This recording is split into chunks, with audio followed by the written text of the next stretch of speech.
Hola mis hermanos queridos, cristianos católicos, hermanos del alma, hermanos en Cristo. ¿Cómo están?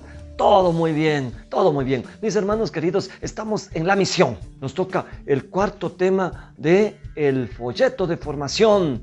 Mis hermanos, entramos a la explicación dogmática de la Eucaristía en la historia. La explicación dogmática de la Eucaristía en la historia. Tema número 4. Parte número 1. Los contenidos que nosotros vamos a tenerlos en cuenta son los siguientes, mis hermanos. Como siempre, nuestra realidad está primero. Después, la iluminación de nuestra realidad. Esta asamblea es la primera parte.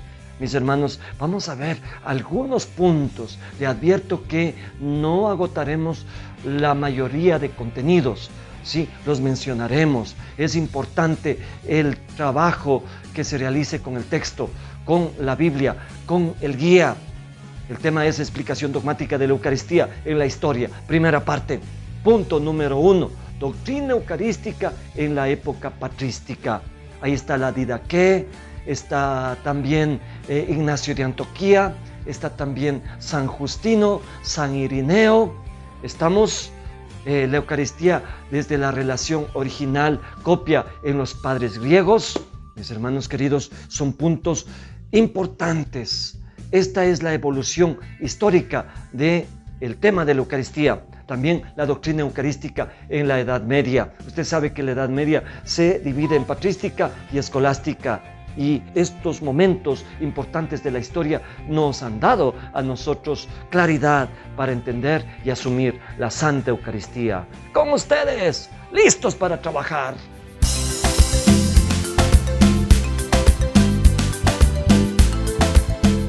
Listos, mis hermanos queridos, a trabajar en la misión. No se olvide los materiales que debemos tener listo. Es imprescindible el texto guía, por favor. Es imprescindible la Santa Biblia, es imprescindible un cuaderno, papelotes, marcadores, lápices, esferos para subrayar, para tomar notas que son importantes. Punto número 1. ¿Cuál es nuestra realidad respecto del tema que nosotros vamos a ver? Vivimos en proceso. La vida, la fe, también la Eucaristía es evolución, ¿sí? A lo largo de la historia para poder entenderla, para poder comprenderla mejor. Al principio se vivió y se celebró la Eucaristía con gozo y pacíficamente.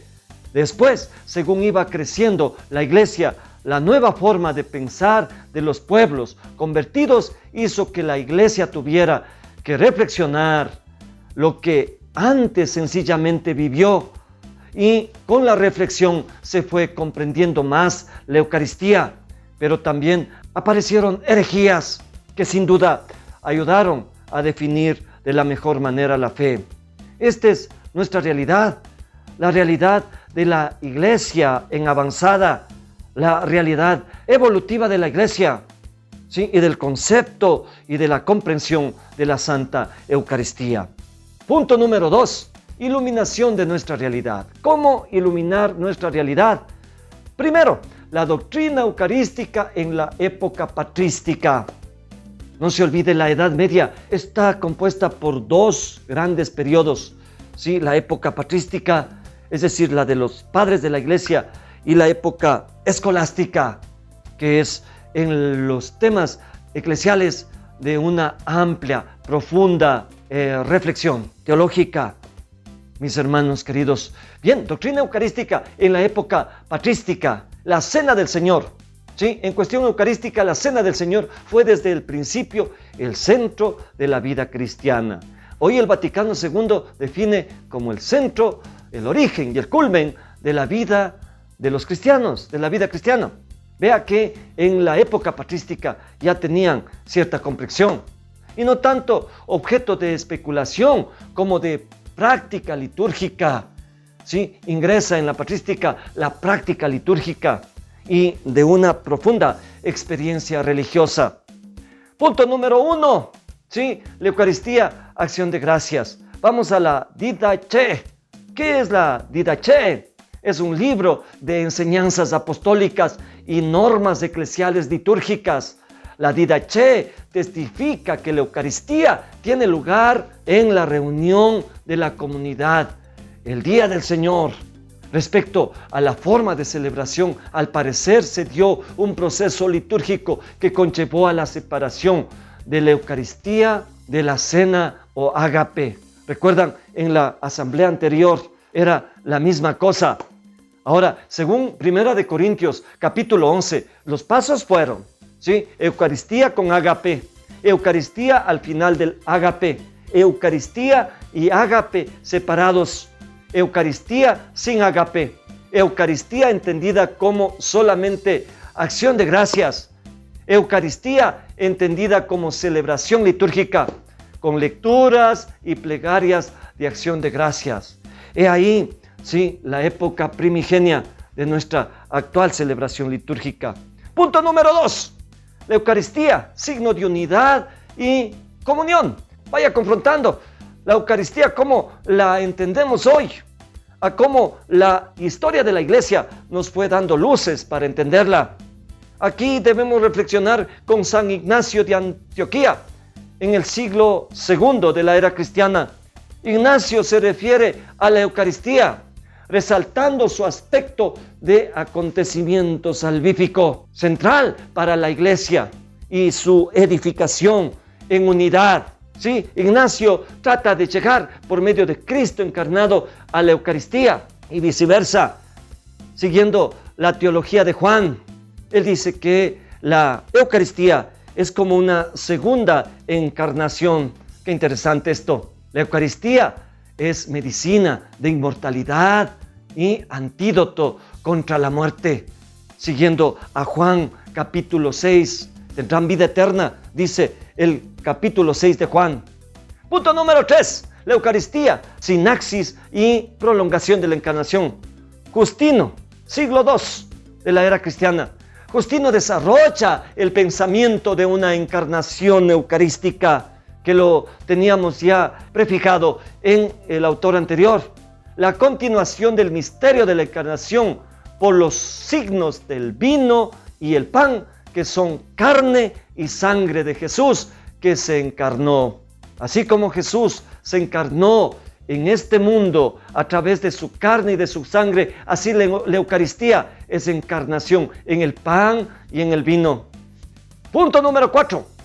La Eucaristía, centro de la historia de salvación y sacrificio de acción de gracias.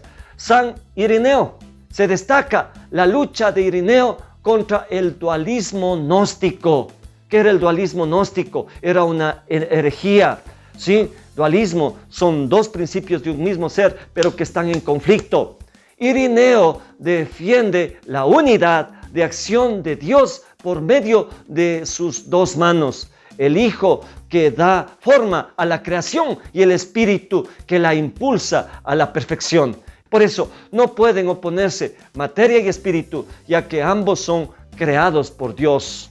Otro punto número 5, la Eucaristía desde la relación original copia en los padres griegos, siglo III al V. Avanzamos en la historia y avanzamos también en la comprensión de la Santísima Eucaristía para tener lo que tenemos hoy. Categorías platónicas de interpretación. El pensamiento de los padres griegos se vierte en los moldes de la filosofía platónica, que es de las filosofías más florecientes en la antigua Grecia. Y esto se manifiesta de diversa manera en las escuelas de Alejandría y de Antioquía. La Eucaristía como sacramentalización de Logos, escuela de Alejandría. Se destaca el principio teológico del divino intercambio. Dios se ha hecho hombre para que el hombre se haga Dios.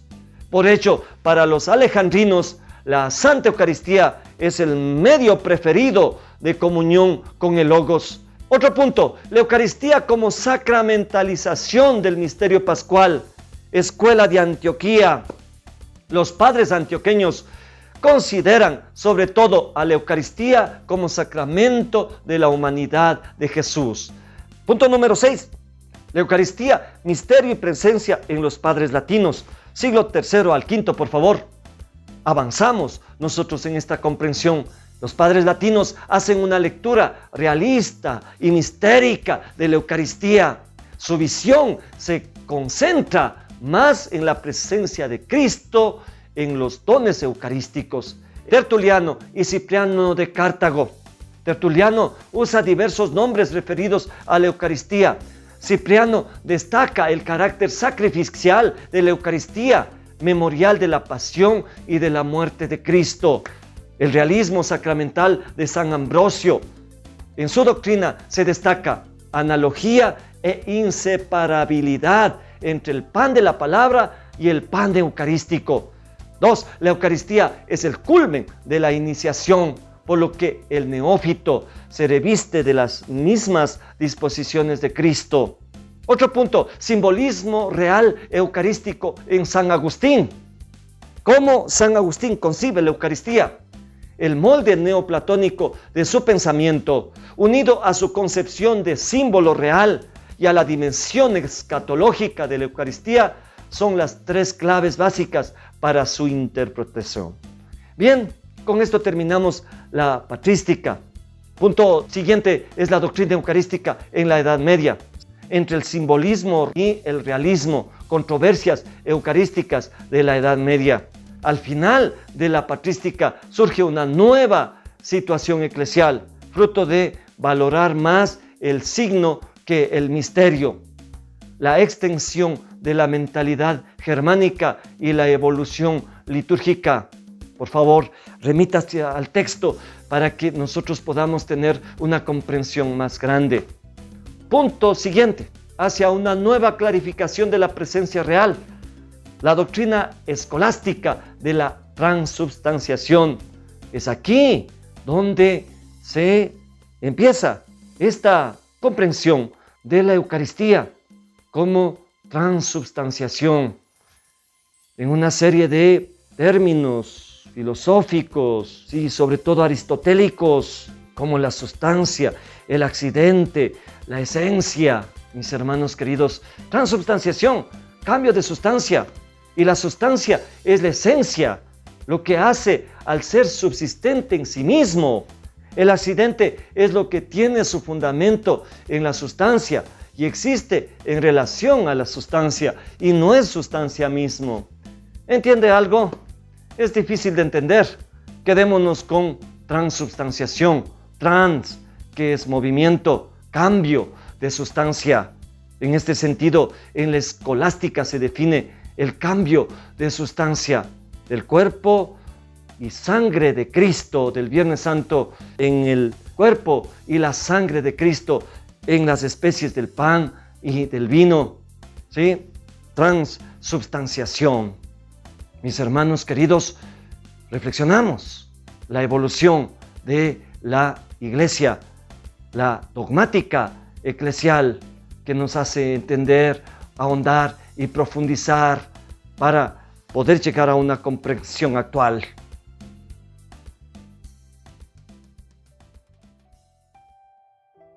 Hermanos queridos, llegamos al final de nuestro tema de hoy, que nosotros hemos reflexionado, explicación dogmática de la Eucaristía en la historia, primera parte. No se nos olvide. ¿Cómo están? Sí, un poco golpeados por el tema. La filosofía es así.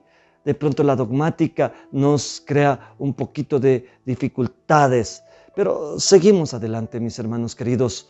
Es la Iglesia, es la evolución, es la historia. Son las raíces que nos permiten entender la Santa Eucaristía como la entendemos hoy.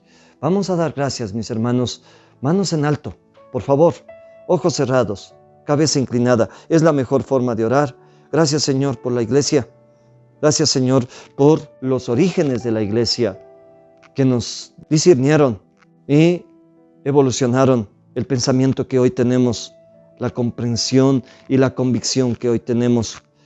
Gracias, Señor, por los padres de la historia, la patrística, la escolástica, que formuló la doctrina de la Eucaristía, así como la formularon, pensando y escribiendo para tu gloria. Alabado y bendito seas, mi Señor.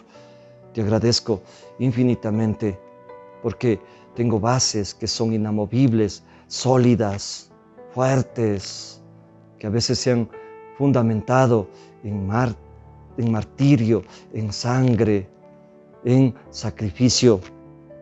Hoy quiero solamente decirte gracias, Señor. Seguimos perseverantes en la intención de comprender y de amar cada vez más el misterio más grande de nuestra iglesia, la Santa Eucaristía. Que el Señor nos bendiga y nos acompañe, haga brillar su rostro sobre nosotros y nos conceda la paz. Que el Señor bendiga, acompañe, proteja, ilumine, guíe sus pasos por el sendero de la vida. La bendición del Padre, del Hijo y del Espíritu Santo. Amén y amén, Señor. Podemos irnos en paz. Les esperamos para un nuevo tema. No se olviden, no se cansen, no se rindan, ningún pie atrás. ¡Adelante!